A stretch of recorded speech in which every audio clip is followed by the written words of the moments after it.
My children were taken in July of 2014 on a vacation to Japan. I went to Japan to try to get them to come back in October of 2014, was not successful.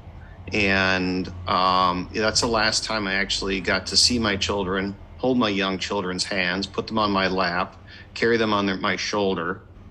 And yeah, that's the last time. So how many years is that? That was October 2014.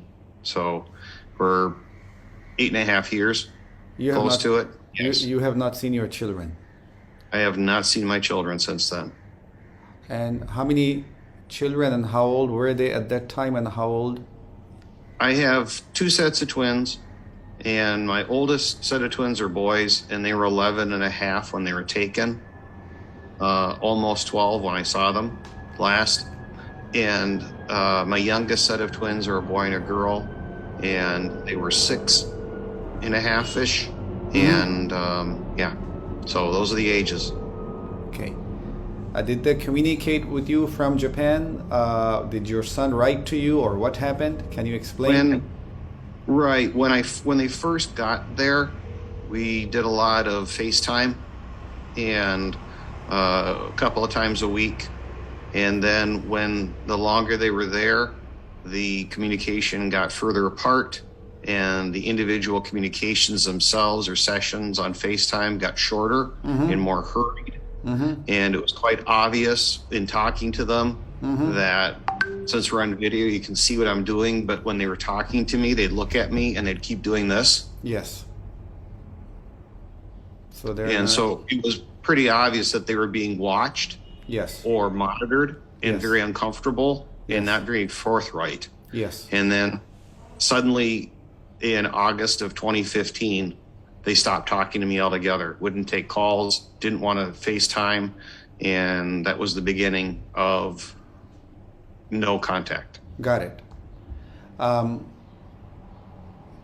So Can I touch on a point here? Yeah, sure.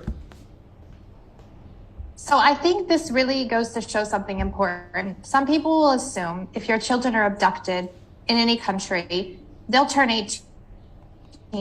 They'll come back home. They'll come back to dad or mom. But the reality is that these children are brainwashed. They're with one parent. That parent is very angry at the other parent for reasons, between the two parents it should be, and they brainwash their children.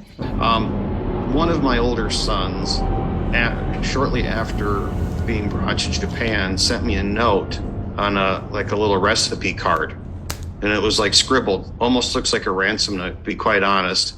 And he just simply said, I miss you, I love you, wish you were here, and love. And then he said his name, wrote his name. Okay, that same child. That was after how long? What? That was after how long? It was after being a month or 2 there. Okay, wrote me this note, this letter. And then that same child within 2 years. In 2014. 2014, he wrote that.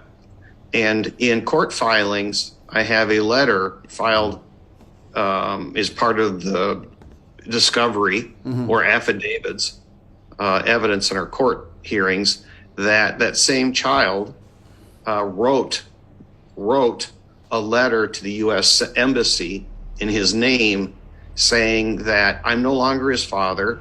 He doesn't want me ever to talk to me again.